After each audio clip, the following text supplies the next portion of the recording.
எனக்கு இந்தியாவே பிடிக்கலப்பா, பேசாமல் அமெரிக்க அதிபர்கிட்ட ஆட்சியில் பங்கு கேட்கலாம்னு இருக்கேன் அப்படின்னு ஒருத்தர் பேசியிருக்காரு. என்னடா இப்படி ஒருத்தர் யாரா பேசுவா அப்படின்னா, விரக்தியின் உச்சத்தில் உள்ள ஒருவர் நினச்சா அப்படி பேசலாம். பேசினது யார்?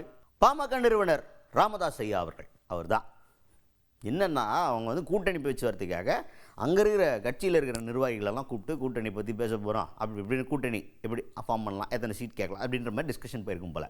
அதை முடிச்சதுக்கப்புறமா செய்தியாளர்கள் என்ன கேட்குறாங்க, இந்த மாதிரி கூட்டணி பற்றிலாம் பேசுகிறீங்க நிர்வாகிகள்கிட்ட, ஸோ இது போக கூட்டணி அமைஞ்சிருச்சுன்னா ஆட்சியில் பங்கு கேட்பீங்களா அப்படின்னு ஒரு கேள்வி கேட்குறாங்க. ஆட்சியில் பங்குன்றது இப்போ ஒரு சமீபத்திய ட்ரெண்டாக போயிட்டுருக்கு, அரசியல் ட்ரெண்டாக போயிட்டுருக்கு. ஸோ அந்த மாதிரி கேட்பீங்களா அப்படின்ற மாதிரி கேள்வி கேட்க, அதுக்கு ராமதாஸ் ஐயா அவர்கள் என்ன சொல்கிறாருன்னா, எனக்கு இந்தியாவே பிடிக்கல, நான் பேசாமல் அமெரிக்க அதிபர்கிட்ட போயிட்டு அமெரிக்க அதிபரே உங்கள் ஆட்சியில் எங்களுக்கு பாமகக்கு பங்கு கொடுத்துருங்க அப்படின்னு கேட்டுடலான் இருக்கேன், ஐ ஹேட் இந்தியா அப்படின்ற லெவலுக்கு பேசியிருக்காரு.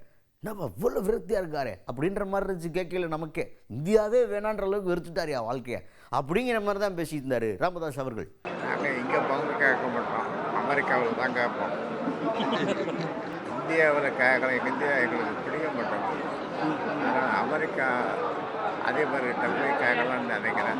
அதுக்கு எடுத்தது இப்போ ஏன் இவ்வளோ விரக்தி, இந்தியாவே வேணான்னு இந்த மாதிரி யார் சொன்னா அப்படின்னு பார்த்தா கமலஹாசன் சொன்னார், நான் இந்தியாவை விட்டே வெளியே போயிடுவேன், எனக்கு அதை தவிர ஒரு வழி கிடையாது அப்படின்ட்டு. அவர் விரக்தியில் இருந்தார். இப்போ இந்தியாவே வேணாங்கிற அளவுக்கு ஒரு மனுஷன் பேசுகிறான்னா விரக்தியின் உச்சத்தில் இருந்தால் தான் பேச முடியும். எதனால் அப்படின்னு யோசித்து பார்க்கல இருக்குது. பாமகவோட கூட்டணி அமைக்கிறதுக்கு அதிமுக கூப்பிட்டுருந்தாங்க. யாரை கூப்பிட்டாங்க? அன்புமணி ராமதாஸ் அவர்களை தான் கூப்பிட்டாங்க.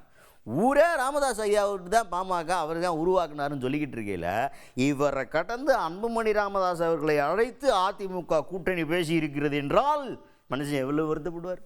அதனால் அவர்கிட்ட கேட்டால், என்னங்க உங்களை தள்ளி அப்புறம் அன்புமணி ராமதாஸ் அவர்களை கூப்பிட்டு கூட்டணி பேசியிருக்காங்களே, நீங்கள் என்ன நடக்குதுங்க அப்படின்னு கேட்டோன்னா அவர் நம்மளை கேட்குறாரு, தெரியலையே, உங்களுக்கு ஏதாவது தெரிஞ்சாலும் சொல்லுக்கியா, எனக்குமே அதான் தெரியலை, கட்சிக்காரன் நான் எங்கே இருக்கேன், என்னை விட்டு அவரை கூப்பிட்டு கூட்டணி நடக்குது, என்ன புரியலை எனக்கு அப்படின்னு அவருமே ஒன்றும் திக்கும் தெரியாமல் திசையும் தெரியாமல் தான் இருக்காரு போல்.